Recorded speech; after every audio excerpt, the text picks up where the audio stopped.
BJP के 11 साल पूरे होने पर सीधा आपको वही लिए चलते हैं। लेकिन प्रधानमंत्री मोदी जी के आने के बाद जब मैं कहता हूं कि he change the political culture of the country, तो politics of performance, responsive government, responsible government, एक जिम्मेवार सरकार, एक जवाबदेह सरकार, और इसके साथ साथ हम ये कहेंगे कि पॉलिटिक्स ऑफ रिपोर्ट कार्ड, यानी हम अकाउंटेबल गवर्नमेंट, जो हम काम कर रहे हैं उसको हम जनता के सामने अकाउंट करते हुए चीज़ों को रखें। ये नई संस्कृति पैदा हुई और इसलिए मैं बड़े गर्व के साथ ये कह सकता हूँ कि पिछले 11 साल में मोदी जी के नेतृत्व में चलने वाली सरकार ने भारत की राजनीति की संस्कृति को बदलकर न्यू नॉर्मल, न्यू ऑर्डर को स्थापित किया है। और यह सरकार एक असरदार सरकार है, इफेक्टिव गवर्नमेंट। यह सरकार दमदार सरकार है और यह सरकार मजबूत फैसले लेने वाली सरकार है, आर्थिक अनुशासन लाने वाली सरकार है। पिछले 11 वर्षों में जो आर्थिक अनुशासन लाया गया, उसके लिए जो बोल्ड डिसीजंस लिए गए और उस समय जनता को साथ लेकर के किए गए, ये सारी बखूबियां हमको समझने की आवश्यकता है। ये जैसा मैंने कहा कि रिस्पॉन्सिबल सरकार है, रिस्पॉन्सिव सरकार है, पीपल लेड गवर्नमेंट, जनता को साथ लेकर के चलने वाली सरकार, और पीपल्स पार्टिसिपेशन, इसको भी हमने बखूबी देखा है। और हम सब जानते हैं कि ये सरकार पिछले 11 सालों में ट्रांसपेरेंसी की नई मिसाल पेश की है। इट्स ए ट्रांसपेरेंट गवर्नमेंट और ये फ्यूचरिस्टिक गवर्नमेंट है। ये भविष्य को देख करके चलने वाली सरकार है। भविष्य को किस तरीके से हम आगे देश को ले जाना चाहते हैं, इसके बारे में सोच करके काम को करने वाली सरकार है। और इसीलिए वी टॉक अबाउट विकसित भारत, और विकसित भारत का ये अमृत काल, और ये 10 साल 11 साल ने विकसित भारत का बेस बनाया है। This we have to understand. और इस बेस को बनाने के लिए जो भी फैसले लेने थे वो सारे फैसले लिए गए। आज के दिन मैं 2014 से पीछे जाऊं, इसकी आवश्यकता नहीं है, लेकिन हमको ये याद रखना चाहिए कि that government before 2014 was full of corruption. भ्रष्टाचार से आकंठ डूबी हुई सरकार थी, घोटालों से में संलिप्त सरकार थी, वाली सरकार थी। एक नेगेटिविज्म का वातावरण था, कुछ नहीं बदलने वाला। लेकिन 2014 के बाद हमने ऑप्टिमिज्म देखा है। The shift, when I talk about political culture, I talk about the shift from negativism to positive. आज हम मतलब मैं नहीं, भारत का आम नागरिक कहता है मोदी है तो मुमकिन है। मोदी जी के बारे में ये धारणा बनना,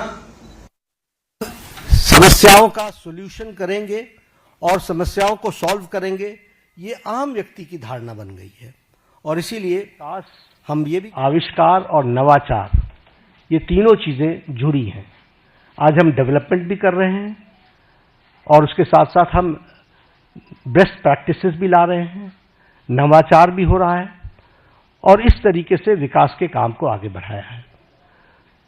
अगर मैं मोदी जी के शब्दों में बताऊं तो उन्होंने कहा है कि this decade will prove to be the base of the development of the future विकसित भारत। और इसी काम को लेकर के जो हम लोगों ने उनके नेतृत्व में जो उन्होंने नीतियां दी, परफॉर्म, ट्रांसफॉर्म, रिफॉर्म, इसको हर पॉलिसी में हम सबको देखने को मिलता है, हर नीति में हमको देखने को मिलता है। एवरी पॉलिसी आप देखेंगे तो इट्स डिफरेंट। पुरानी पॉलिसीज में भी जो चेंजेस आई हैं वो इसलिए कि रिफॉर्म चाहिए, और उसी के साथ साथ हमको ट्रांसफॉर्म करना है और इसके लिए परफॉर्म करना है। और एक बेसिक प्रिंसिपल पिछले 11 वर्षों में हम लोगों ने अडॉप्ट किया, और ये मोदी जी की ही सोच रही है, सबका साथ, सबका विकास, सबका विश्वास, सबका प्रयास। बहुत चैलेंजेस भी आते हैं, लेकिन उसके बावजूद भी अंडरलाइनिंग प्रिंसिपल हमारा बड़ा स्पष्ट रहा है।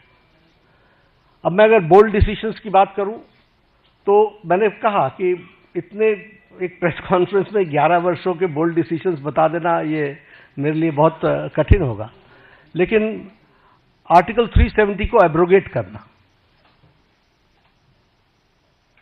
पॉलिटिकल नैरेटिव बन चुका था कि दिस इज नॉट पॉसिबल, देश मान चुका था कि दिस इज नॉट पॉसिबल, और वो आर्टिकल 370 धाराशाही हुआ और एब्रोगेट हुआ, वो हम सबको पता है। और आप ही सोचिए, जम्मू कश्मीर के इलेक्शंस को आप कहते थे महज फॉर्मेलिटी है, आप ही लोग कहते थे, सब लोग।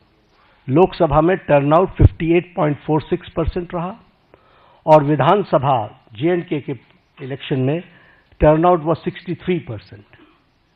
This is the change and this is the result of the bold decision taken. अगर हम उसी तरीके से बात करें एबॉलिशन ऑफ ट्रिपल तलाक, सब लोग जानते हैं कि ट्रिपल तलाक मानवता के लिए और ह्यूमैनिटी के लिए और महिलाओं के लिए एक बहुत बड़ी त्रासदी थी, ट्रेजेडी थी, लेकिन चुप बैठे हुए थे, सुप्रीम कोर्ट भी बोल रहा था। लेकिन ये बोल्ड डिसीजन लेना और ट्रिपल तलाक को समाप्त करना, जबकि इस्लामिक कंट्रीज में और हमारे नेबरिंग कंट्रीज में कहीं भी ट्रिपल तलाक नहीं है, Bangladesh, Pakistan, Afghanistan, Syria, Iran, Iraq, Malaysia सब डोमिनेटेड मुस्लिम देश रहे हैं और इस्लामिक देश रहे हैं, लेकिन यहां भी ट्रिपल तलाक नहीं था और हमारे यहां ट्रिपल तलाक चल रहा था। एक बोल्ड डिसीजन लिया गया। उसी तरीके से enactment of the new Waqf act, हम लोग डिस्कशन कर रहे हैं, वी नो किस तरीके से एक नैरेटिव बनाने का प्रयास हुआ, लेकिन in the interest of the nation, देश के इंटरेस्ट में और उस कम्युनिटी के इंटरेस्ट में वक्फ बोर्ड बनाने की न्यू एनैक्टमेंट की आवश्यकता थी, वो बोल्ड डिसीजन लिया गया।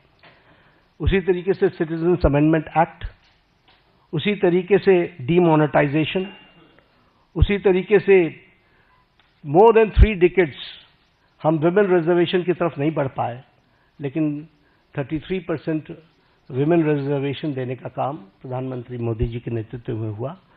और उसी तरीके से अगर हम देखें इकोनॉमिक डिसिप्लिन के लिए, इकोनॉमिक डिसीजन में भी बहुत गहरी सोच के साथ जो आर्थिक जगत को बहुत तीव्र गति से आगे खड़ा कर सके, इसके लिए निर्णय लिए गए।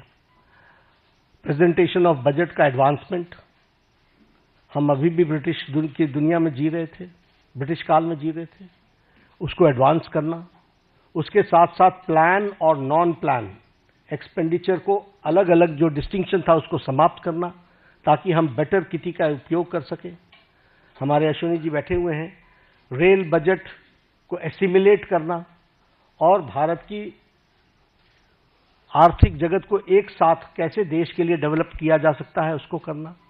आप भी जानते हैं, हम भी जानते हैं कि हमारी इकॉनमी 10th से छलांग लगा करके 5th पर पहुंच गई, और अब जो इंटरनेशनल मॉनेटरी फंड का जो अब नया डेटा आ रहा है वो हमको 4थे स्थान पर ला रहा है, और हम 4थे स्थान की तरफ हम अग्रसर हुए हैं, और हम 4th straight conservative 4th straight में हम अपने ग्रोइंग इकोनॉमी में इस ईयर भी हम सबसे आगे हैं।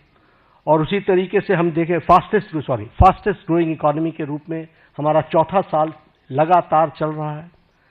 Per capita income has increased by 67%. Foreign exchange reserves has increased by 135%. Exports at the record of to the US dollars is 825 billion. Gross FDI rise is 106%. Taxpayers का base बहुत increase हुआ है, वो 127%. और उसी तरीके से ग्रॉस डायरेक्ट टैक्स कलेक्शन ये भी 238% का इंक्रीज हुआ है। अगर एजेंसीज की बात करें तो bright spot international monetary fund Bharat की इकॉनमी को IMF बोलता है, वर्ल्ड बैंक हमारे को fastest growing economy, major economy in the world कहता है, और वर्ल्ड इकोनॉमिक फोरम हमको वो कहता है कि India is all set for as a primary engine of the global economic growth in 2025 and 26. यानी सारी विपरीत परिस्थिति में भारत की इकोनॉमी सुदृढ़ और सक्षम तरीके से आगे बढ़ रही है, ये हमको ध्यान में रखना चाहिए। जब हम रिस्पॉन्सिव गवर्नमेंट की बात करते हैं तो प्रोएक्टिव डिसीजंस एक नहीं अनेकों हुए, और राहत के काम में तो हम प्रधानमंत्री मोदी जी कभी पीछे नहीं रहे।